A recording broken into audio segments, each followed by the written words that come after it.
A man found dead outside Austin's Barton Springs pool, a car with gunshots through the windows, and a family left with questions. This is Unsolved.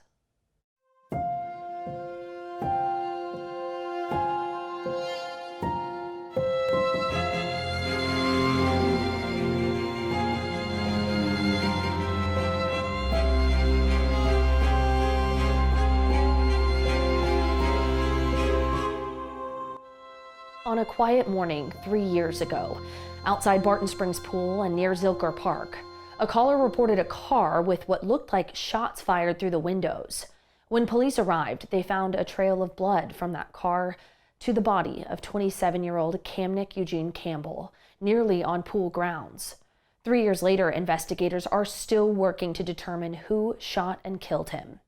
Today, we will get the opportunity to sit down with Camnik's mother and talk to her about her son. But first, we'll talk to the detectives on the case. Joining me now to talk more about this case are the two detectives who have been working on it since the beginning. That's Detective Billy Pena and Detective Richard Spittler. Thank you so much for being here. Thank you. Thank you. So take me back to August 25th, 2022. This call comes in at a time when people are normally heading to this area to either go for a morning swim at the pool, go to Zilker Park. It's not a time you expect, I think, as an average person to hear about a call about something this terrible. That's correct. It kind of took us, by surprise as well. We have a lot of, when our murders come in, they usually come in late at night. It was kind of odd to get a phone call first thing in the morning about it. We received a call from patrol that they had found a vehicle, they'd responded to a vehicle in the parking lot of Barton Springs Pool. It was unattended, parked in the right-of-way, had some bullet defects in it, some blood evidence around it, and it was discovered by park workers that were opening up the park for the day, kind of checking the trash cans and things like that. So they ended up calling the police, and then when officers responded, that's when they kind of followed the evidence, so to speak, and they located the victim, Camnik Campbell, a short distance away, kind of right up against the fence of the pool. Describe a bit more about that scene when officers arrived and then they found Camnik. What did that scene look like? So I had responded to the scene, and the officers, from everything that they saw, it indicated that, obviously some sort of a shooting had occurred, some traumatic incident happened. There were multiple spent cartridge cases that were found near and around the vehicle, and then, like Detective Pena was saying, there was a blood trail that led from the vehicle to where Camnik was eventually found. I do want to take a minute to help our audience understand how these investigations work and your partnership. Can you explain a little bit more about the role of two detectives working on a case? Yeah, so at any given moment, there's always a number one and number two is what we call them, a lead detective and then a support detective assigned on call 24 hours a day, 365 days a year for the homicide unit. And they're on call until a homicide comes out and they're dispatched to investigate it. The lead investigator typically goes to the office to conduct interviews, write search warrants, and kind of coordinate assets that might be needed on scene. The number two, or support detective, typically goes to the scene to start identifying and processing evidence, and then relays the information back to the lead investigator. Talk about what that relationship is like. Why is it important to have those roles kind of broken up across different personnel? So it helps us out a lot because as the support detective, you are the eyes and ears of the lead detective. While the support detective is collecting evidence on scene, you're constantly reporting back to the lead detective who might be interviewing witnesses. If any search warrants have to be written, then the lead detective is the one that's in the office handling all that. And in the meantime, as a support detective, you have to let your lead detective know what is going on, what is changing, because obviously these cases, they change in the blink of an eye. Mm. You mentioned witnesses there. That's obviously a popular area in Austin. Were there any witnesses? Did anyone see anything? There were a couple of people that we were able to speak with on scene. Unfortunately, that area, especially that time of day. It's very poorly lit. It's hard to see anything in that area. And so for us to be able to get a good suspect description, it was very difficult to do. Did this appear to be a robbery? I think that might be what people might assume if they just hear the basics of this case. So arriving to the scene, first thing that we're looking at is what is the scene telling us? What is the evidence showing us? And I was able to see that Camnik still had his wallet, still had his cell phone, his car was still there, the keys were still there. And so none of his personal belongings were stolen, things typically that would have been taken in a robbery. But instead, this entire scene seemed as though it was something more personal that happened. It could have been someone that Camnik knew, or potentially someone that may have just gotten into an argument with him. Unfortunately, it's unknown. Did it appear there was some kind of struggle? I know you mentioned that his body was found a ways away from his car. We didn't have any indication that there was a physical fight that preceded the shooting. Obviously, we don't know exactly how it all went down, but the evidence kind of tells us he was sitting in his car when the initial attack occurred, before he fled towards the pool. Just a little background. Camnik, he was familiar with that area. He had history in that area. He worked DoorDash, and he also liked to make his own music. So on occasion, he would go to these quiet spots, either waiting on a DoorDash delivery request to come in, and work on his music. And we believe that's what he was doing at the time the attack occurred. Is there anything else we know about Camnik, who he was as a person, that has helped you all get closer to figuring out what happened that morning? He was relatively new to Austin. He had a very, very small footprint as far as history goes for us. It really helps when we have legacy residents that we can research, no matter whether they're victims or of a crime or just witnesses or whatever. We can build kind of a snapshot about that person's life. In this case, we had very, very few friend contacts that we could talk to here. We had to rely heavily on family member input to get a snapshot of Camnik and who he was, and kind of his associates. You mentioned his family. We'll be speaking with his mother here today as well. But what has that been like working with them? And I imagine that has an impact on you as investigators. It's been great working with her. Nikki is we like to say she's our number 3 detective, because she she's obviously very invested in this. It was her son that was killed, and she's not going to let his name die just because he's passed. We want to give her a reason why this happened and who did it. We're going to continue working on this, and I talk to her once a week, once every 2 weeks. We keep her updated. If I don't call her, she calls me. So it's a lot of great two-way communication with her. Are there any suspects or leads in this case, and if so, are you able to tell us about it at this point?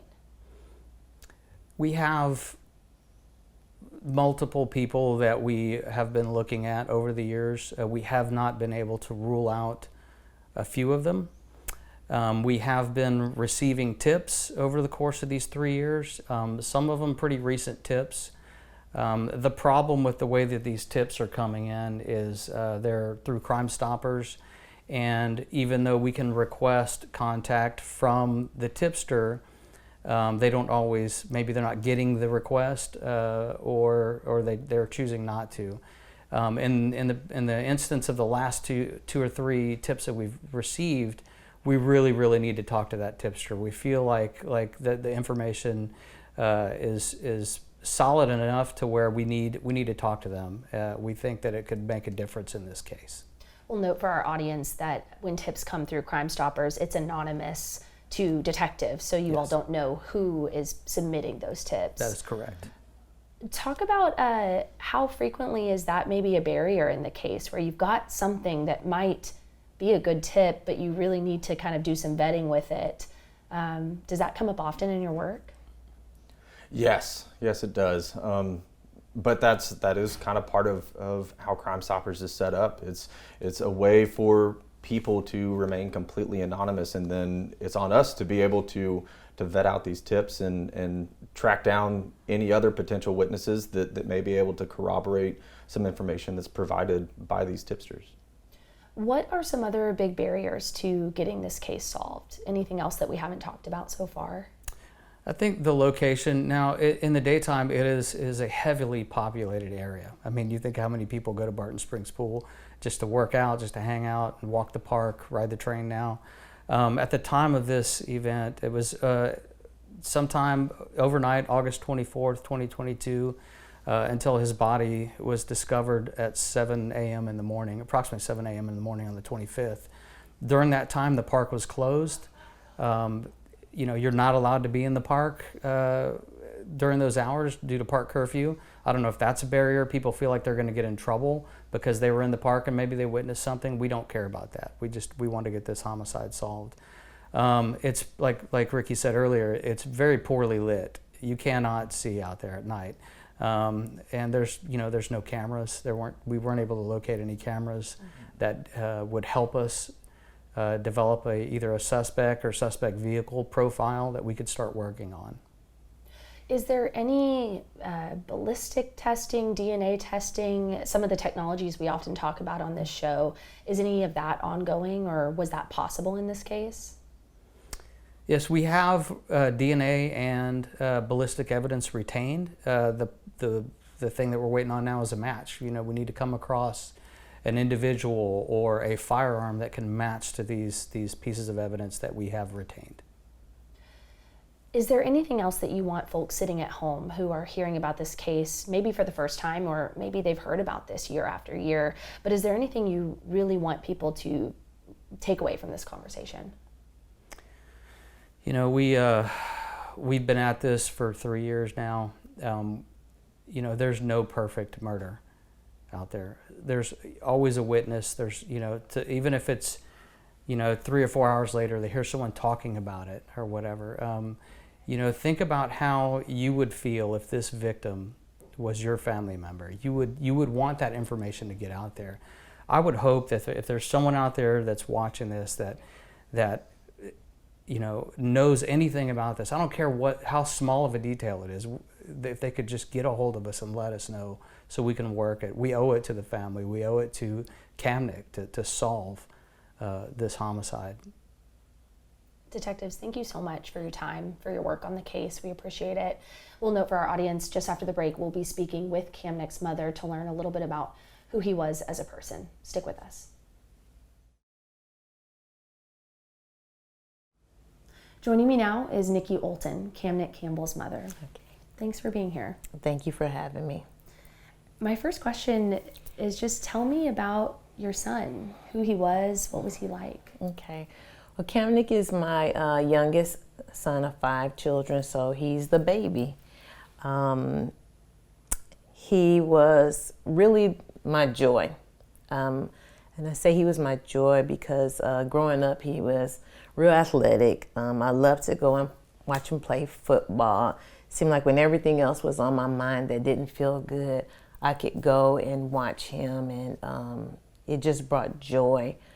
He, as an adult, well, even as a kid, Camnik was not very easily persuaded. If there was something that he didn't want to do, he wouldn't do it. If it was something that he had his heart set to, he was okay with trying to convince you, but if he couldn't convince you, that was your problem, not his problem. He's a wonderful brother. He was a wonderful brother to his siblings. Camnik loved music.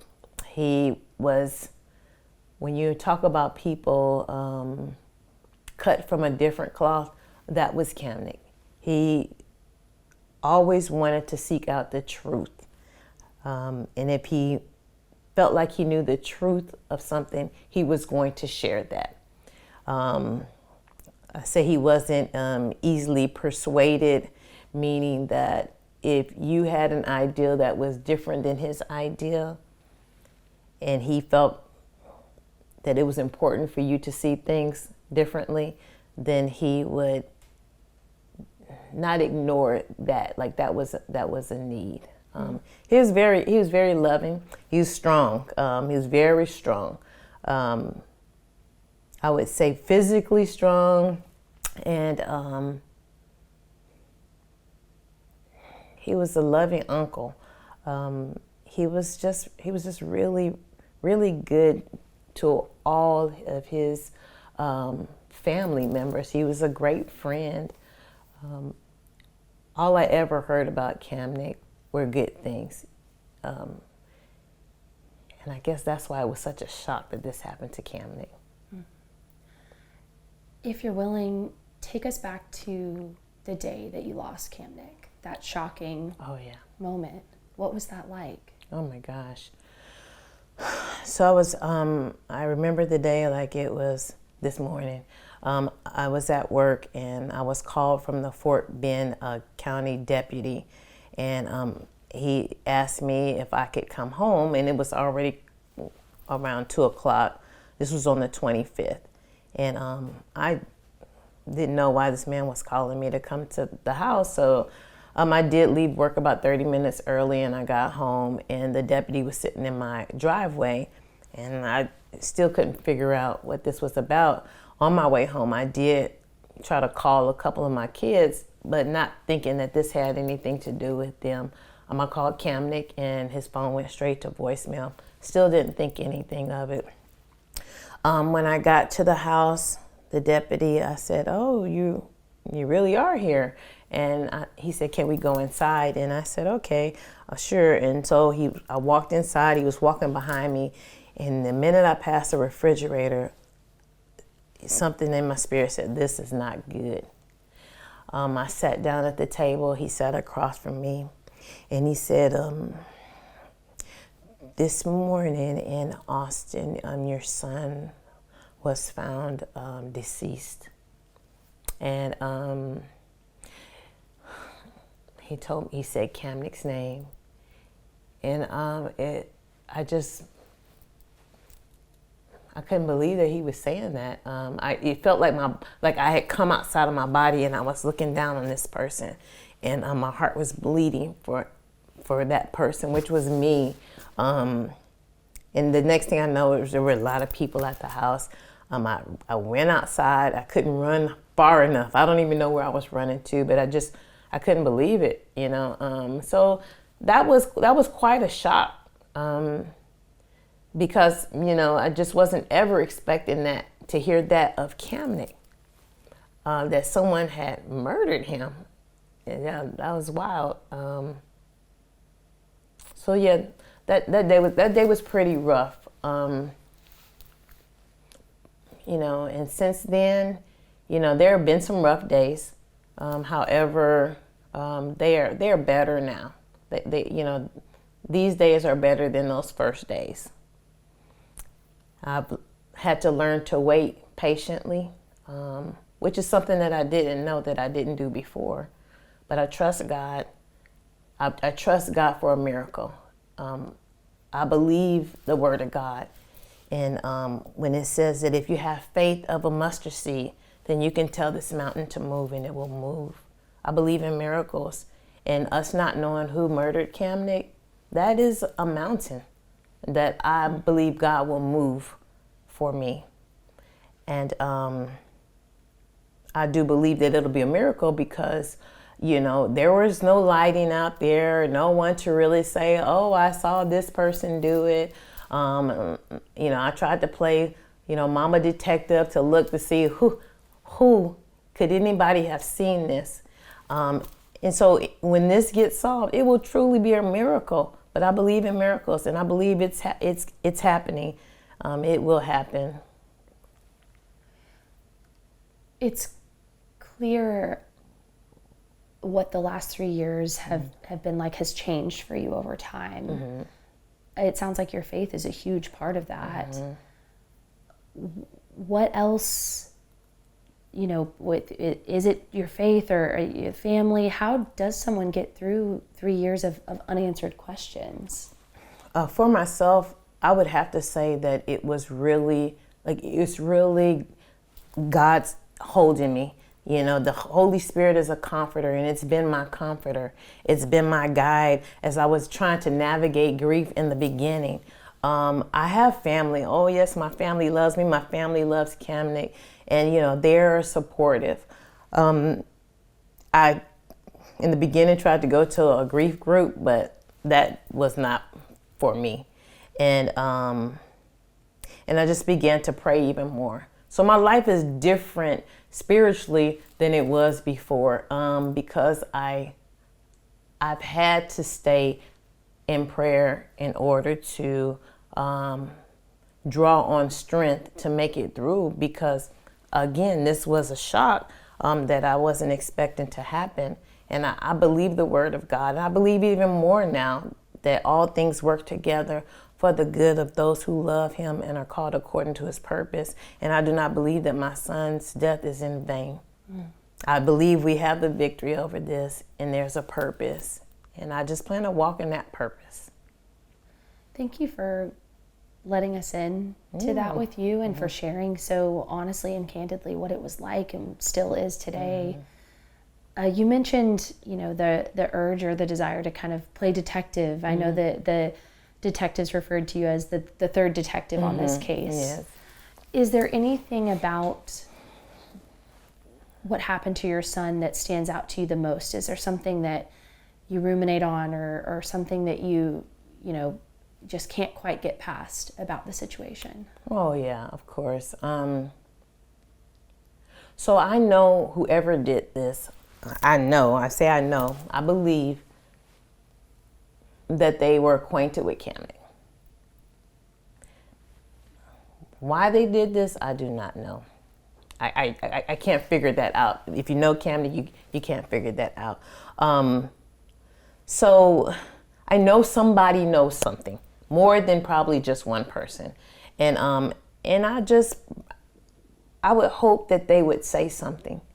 You know, I can't get past. There are certain relationships that were in existence there, and when speaking to these people, their stories have been convoluted, and where you can't really trust what they say, and it just makes a confusing situation even more confusing.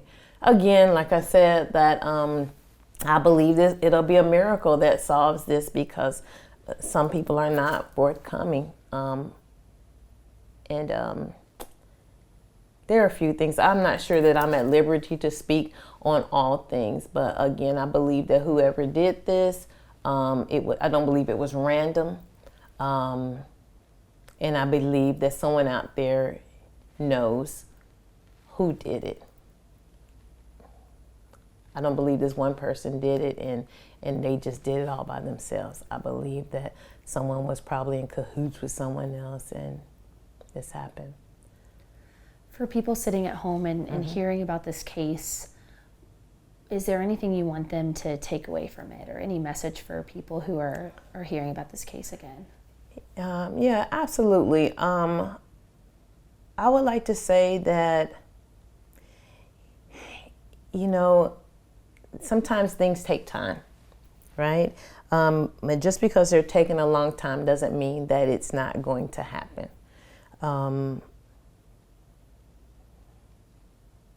I would like to say that to anyone listening, that if you know anything about this case, I would pray that you would reach out, and yeah, just do the right thing. And if you are the person that did this, you know, just come forth and do the right thing. My heart's desire is that this person would be revealed and that they would be held accountable, whatever that might look like. But that is my heart's desire, is that this person would come forth and be free themselves. You know, it's freeing in being able to confess that thing, you know, to say, hey, you know, I did this. This is why I did this. And just be accountable for that. They don't have to hold that in. You know, they're forgiven. They're already forgiven. You know, by me, I have forgiven them. I would just like to know who did this, or if there's more than one person, who did it. And, you know, why they did it in my heart is just because that's the world we live in. It's sin, it happens, right? But they have a reason why they felt like they needed to do that. I would like to hear that, but I would like that person to just take accountability for what you've done. Yeah. I lastly want to ask you if you'd be willing to share a favorite memory with Camnik, if there's something that stands out or a story with him, just so our audience can really know who he was. Oh my gosh.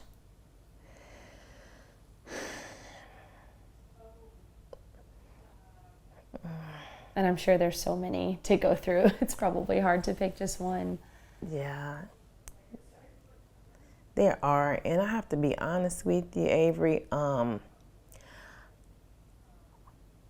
don't really even try to focus on the memories. As they come up, you know, then I enjoy them for that time. But in the beginning, it was so difficult because everywhere I looked, I saw Camnik. And that was very difficult. So I don't try to, I will go through the pictures and I'll think about that. And I just hold on to the beautiful person he was.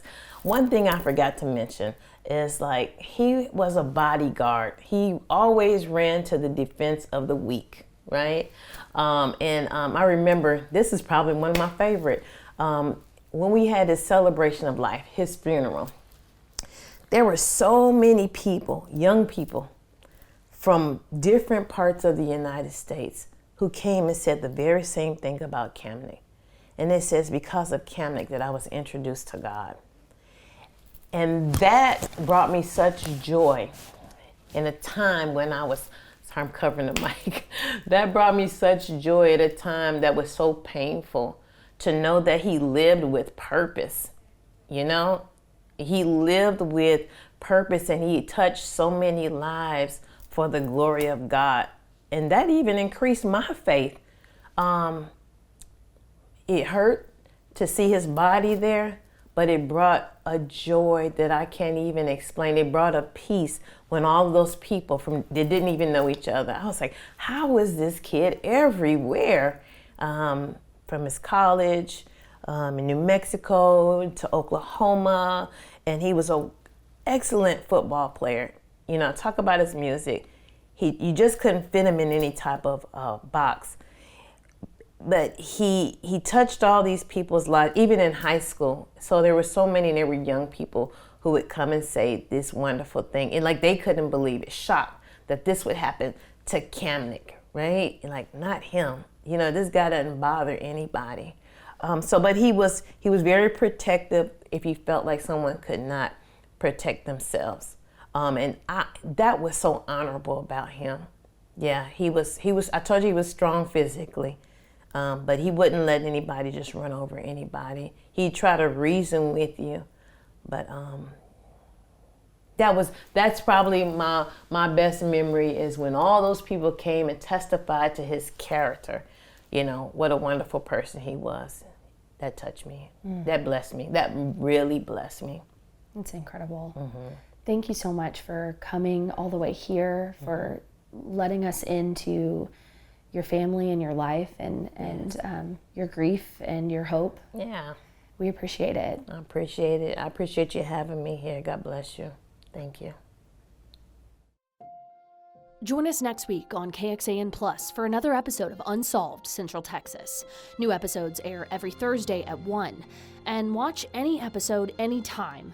Just go to KXAN.com or look for the KXAN Plus Originals category on our streaming app. We'll see you next week.